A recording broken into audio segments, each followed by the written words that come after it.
दो भाई हैं, चार भाई हैं, प्रेम से रहना नहीं जानते, झगड़ा हो गया।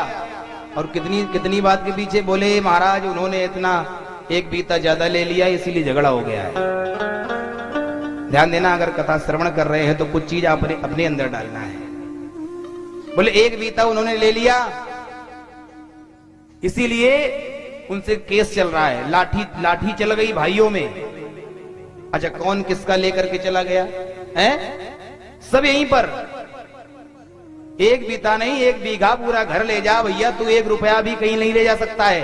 तो ध्यान देना, कहते ना कि अगर किसी का आपने 1 रुपया अगर इस जन्म में लिया है तो सूद ब्याज सहित आपको देना जरूर पड़ेगा, चाहे कहीं से भी दो, चाहे कहीं से भी दो। एक जगह सज्जन मैं निकला रास्ते से तो अखंड रामायण हुई और वहां पर प्रसाद वितरित कर रहे थे।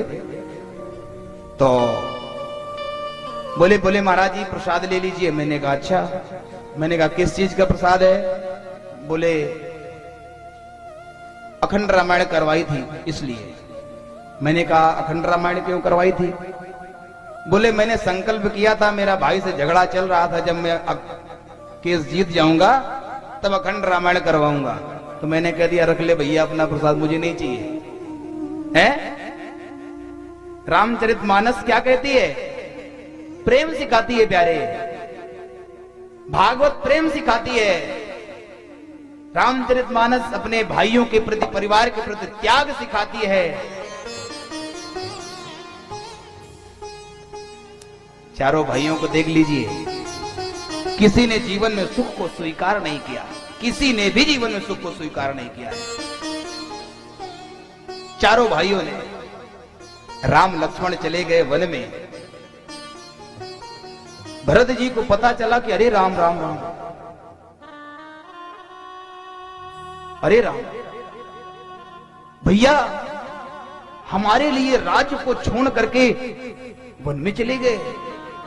मां तुमने ऐसा अन्याय कैसे कर दिया?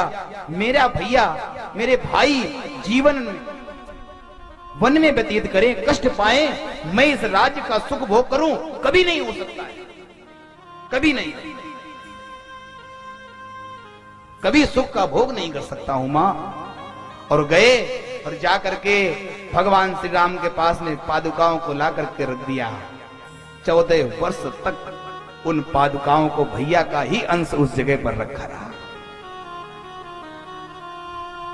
भरत जी भी घर को त्याग दिया, नंदीग्राम में भगवान का भजन करने लगे। 14 वर्ष अयोध्या में अपने नगर में, राज्य में प्रवेश नहीं किया।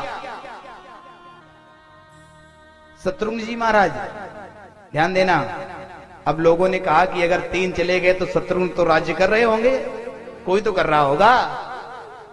तो महाराज एक दिन की बात,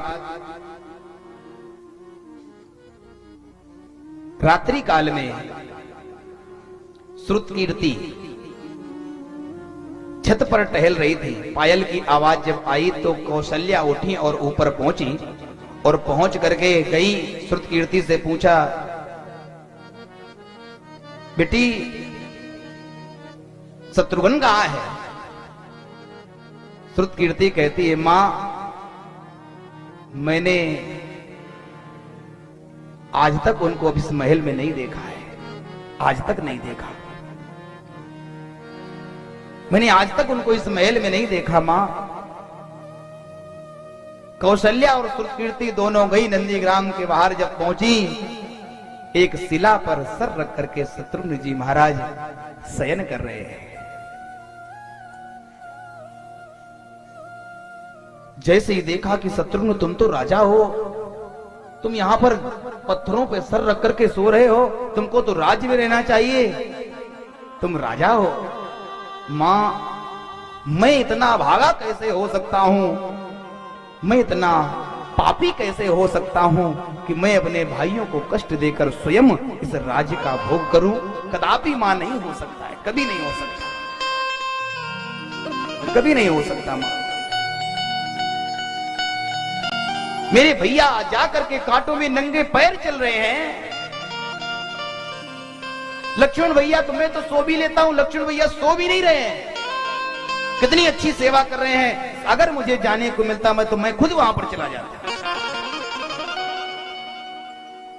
भरत भैया ने जाकर के एक राज्य का सुख नहीं भोगा और जाकर के रोते रहते हैं, दिन रात रोते हैं भैया, हैं दिन रात रोते हैं भाई। अरे भैया प्रभु कब आओगे, कब आओगे, कब आओगे, दिन रात रोते हैं। एक भाई का प्रेम। और मां आप मुझसे कहती हूं मैं राज्य में रहूं, मैं नहीं रह सकता मां। किसी भी भाई ने 14 वर्ष तक एक भी सुख राज्य का सुख भोग नहीं किया। रामचरितमानस भागवत कथा यही तो सिखाती है प्यारे।